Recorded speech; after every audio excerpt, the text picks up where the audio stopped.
Hello, I'm Luke Neller and welcome to Best Replays of the Week, where we select 5 replay sent in by you, the viewers, and showcase them for your enjoyment. Don't forget to vote for which was the best replay of the week at the end of the show. In the last episode of the season, we have a masterclass in EBR tactics, a savvy young Italian, the stomping of a behemoth, this sound for 2 minutes straight, and a rare champion tank roaming the lands. Roll out!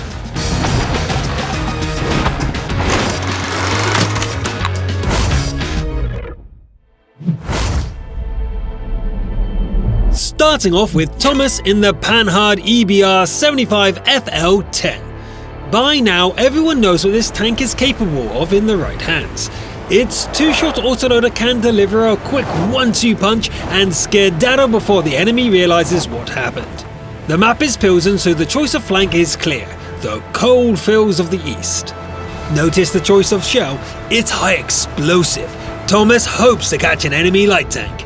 Like this! First one hits, but the second shell pens dealing a hefty 247 damage, totaling 354. Not bad for a 75mm gun. That EBR is a bit aggressive, so let's join in! And again, these high explosive shells are worth their weight in gold. Don't forget your ammo types, everyone! Such a light vehicle is extremely vulnerable to RT. Be fast or be RT safe. Our other scout's aggression was actually plain imprudentness, as it drops deep into enemy territory.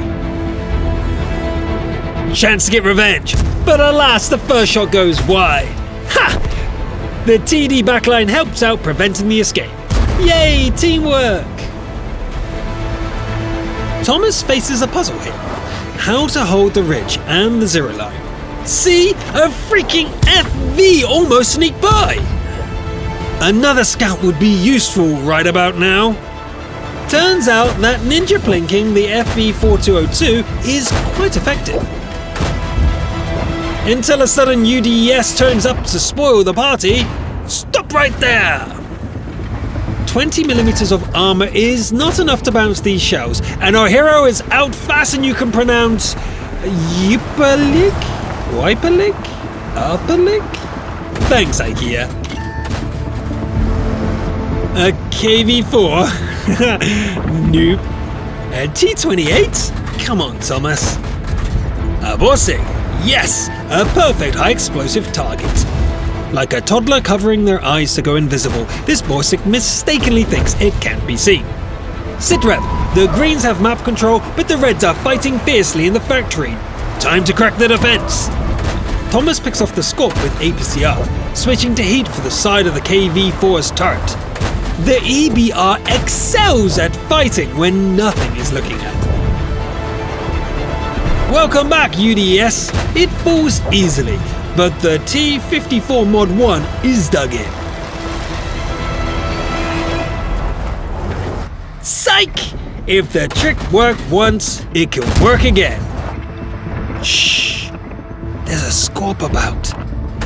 Some World of Tanks trivia for you. High explosive shells fly much slower than other types. With Thomas switching shell types so often, there's no wonder only one hit. Even worse, last remaining friendly TDs charge in alone only to die. It's Thomas and an artillery versus the 5. Here they come! The Scorp heads in full speed but takes a beating. Smelling the blood of artillery, the defender exposes its side and pays the price. Without high explosive, this Scorp might actually be a problem. A T-54, and only 10 shells remaining. Only one logical way to do this, I guess. Geronimo!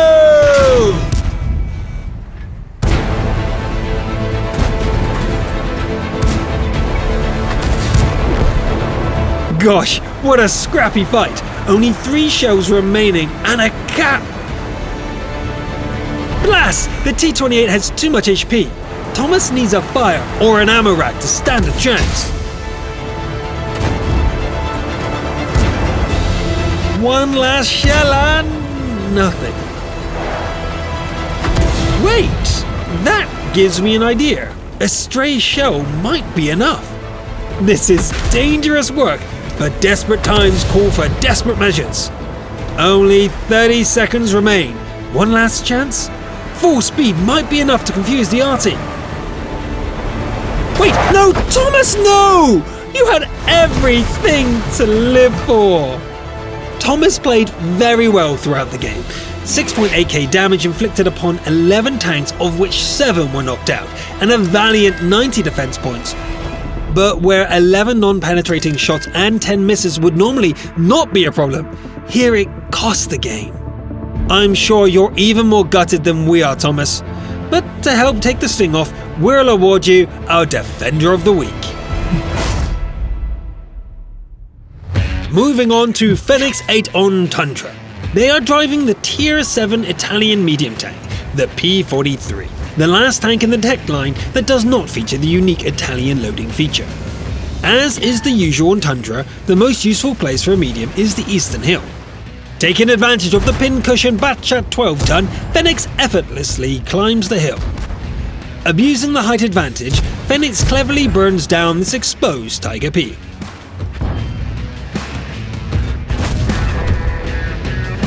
Note, if the hill tags you, repositioning is king. This T-29 knows what's up and manages to waste our hero's time. In the meantime, our IS-2 has pushed the defenders back. Time for a good charge! 2 down, but that T-29 is still holding on. That's the wrong way, Heavy! Its morale broken, the T-29 charges down the hill to its explosive ruin. Wait, what? Red's already capping? Help decap or deal with Arty? Arty it is. Following the hit marker reveals the M4043 in the valley. Phoenix has to trust allies to decap. We're too far away.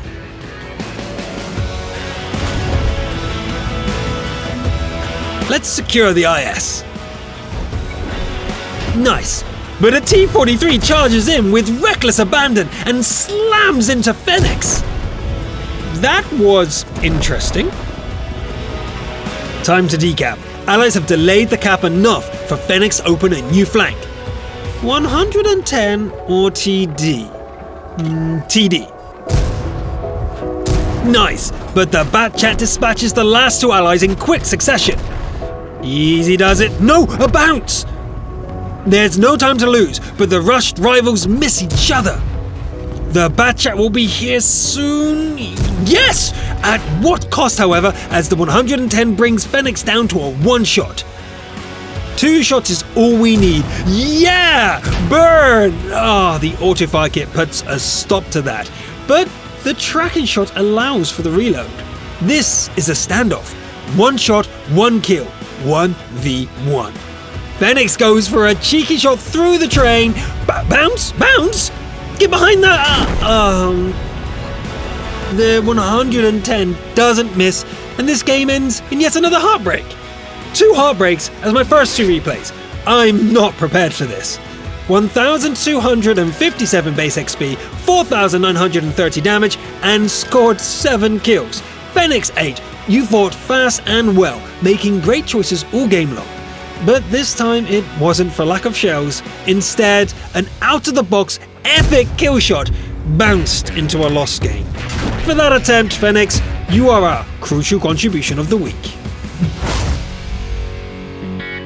Moving on to Erlenberg, where I spy a mighty top-tier OI, who's hopefully here to break this losing streak.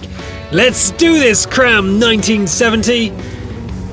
After crawling through the city at the rapid racing pace of a snail, what do we spy but the enemy top-tier heavy? Click. Delightful! Let's see that again.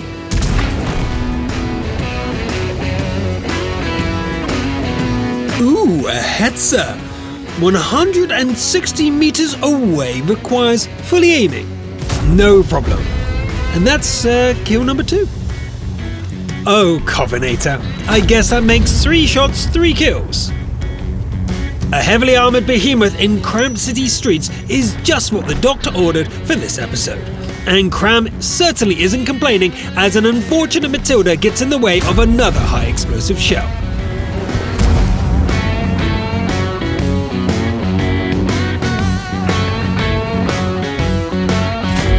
Aw, Cram, why did you fire and ruin your perfect kill streak? Disappointing. A Stugfor bravely sneezes in the general direction of our hero before being mercilessly executed. Top Gun. Oh, artillery's a thing, right. The enemy 40 TP desperately tries to waste time by luring Cram into the tight streets. But the ugly duckling is smacked away without a penetrating hit, and this time Friendly Arty helps stop the 40 TP. Your life is over! Be careful, Cram, if that thing falls on your roof! Oh, that was a near miss.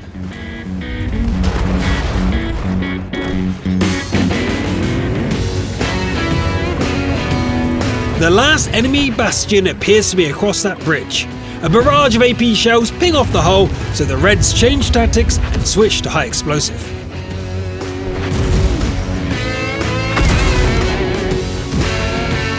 It matters not! And although the KV-1S respectfully survives its blast, it too is rolled over and becomes kill number 11, the final of this game. GG. Well, that was certainly a win. All damage was ramming in HE, 3,289 damage over 11 kills for a Pool's medal. Got shellproof, meaning more damage bounced than the already massive HP. Oh, and only 10 shots directly hit. Think about that for a second. Cram 1970, you're certainly our Steel Wall of the Week.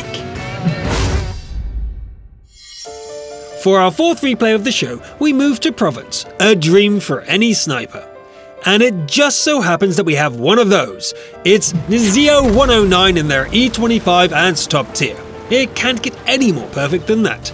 No need to venture far from the cap, as the targets are plenty and the gun happily sings as shell after shell flies towards the enemies. Not only is Nizio doing the sniping, but also the spotting as well. Any friendly damage also goes towards assistance. Yummy. They really are lining up like ducklings. Roll montage!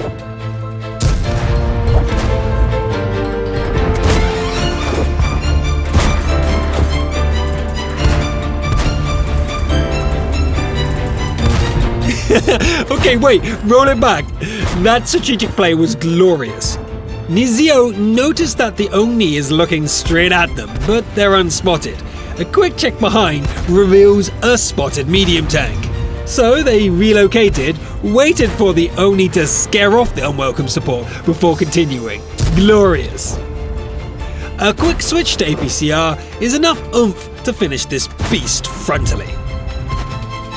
A KV-85 is about to repeat the same mistake as its dead ally, but incredibly, it takes 10 shots for one to finally connect with the cupola. I hope Nizio has enough ammo remaining. With 5k combined damage, that really was a turkey shoot. After that action, it doesn't take long for Nizio to get bored as both teams camp their sides of the map. Surprise, VK3001P! But that restlessness is showing as Nizio rushes in with no regard to their HP. 9 shells remaining. As all lines of fire are still blocked, it's time to move further up the pass. A Wild Panzer III-4 is caught in the open, confused and dazed, eating 4 shells, leaving only 5 remaining. To save shells, Nizio employs the explosive ram, then swings around to secure the arty. But that leaves only 3 shells remaining to deal with the enemy elite. Their SU-152 has proven a worthy opponent with 5 kills against all odds. 7 if you count these, enthusiastic allies. Our sniper doesn't even risk going for the fade-ins, using 2 clinical shots to secure the game. GG. The end tally is 4,716 damage, 3,258 assistance, 7 kills, and an impressive 2,249 base XP. Add that to Scout, Patrol Duty, High Caliber, Top Gun, and now our Sniper of the Week award. Congratulations, Nizio 109. And for the final replay of the season, we've got Gladiator 997 speeding along in an Object 907 on Serene Coast. The 907 is a much desired tank, only awarded to the best clans in the campaign, so I expect much of this replay. An aggressive push through the middle is a high-risk move, but our Gladiator throws themselves right into the fray, stepping up the tempo. Like a cat amongst the pigeons, there is confusion everywhere. This T10 stood no chance going down just 2 minutes into the game. As does the 140, that's a top-tier tank taken out without a scratch. A few seconds of respite before an unfortunate T25 pilot won its torn apart. Less than 3 minutes in and already over 6k combined damage. Unbelievable. Standard B, more like usual 4. But Gladiator 997 is not letting up, instead sprinting around looking for trouble.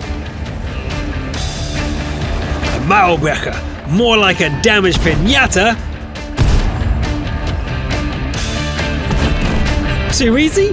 Not so fast! And not all greens have more than 7,500 combined damage. This game is fairly even. Ambush! A red scorpion arrives in the rear. Only one solution. Charge! A breakout is all you can do. A much needed bounce keeps the HP buffer, but the 2 TDs are hot on Gladiator's tail.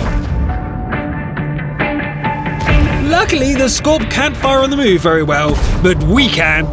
The Scorp finally catches up with a big hit, but the superior DPM means Gladiator is the one left standing. Oh, the Yak Panther! Oh, it hits the wreck of the Scorp. Gladiator lives! Maybe it's time to call it for a moment. T95s just won't die!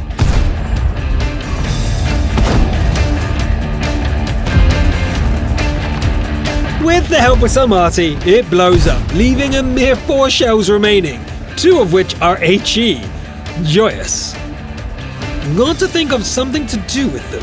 Aha! The engine deck of an E4 is perfect! The second one even gets a fire! Burn, baby, burn! The game is over. The Yaktiga turns the wrong way and only needs 2 shells. What? Disaster! As Gladiator 997 clips the edge of the hill, lifting the gun at the exact wrong moment. You can feel the rage. With 20 seconds left, Gladiator can wait. A possible fade-ins if anything does some damage here. Arty to the rescue! The GW does just enough damage for the last shell to finish the game. Victory! Wow, what a game to end the season on. Fast pace, lots of kills, thrills, and nearly another bloody heartbreak. Gladiator 997 played an excellent, active and fun game. No sitting back and farming here. Scoring 10 kills, 10,764 damage, and 1,819 XP in a tier 10, as well as pools and fade-ins medals, make this game a worthy Top Gun of the Week. Congratulations, Gladiator 997. Boom!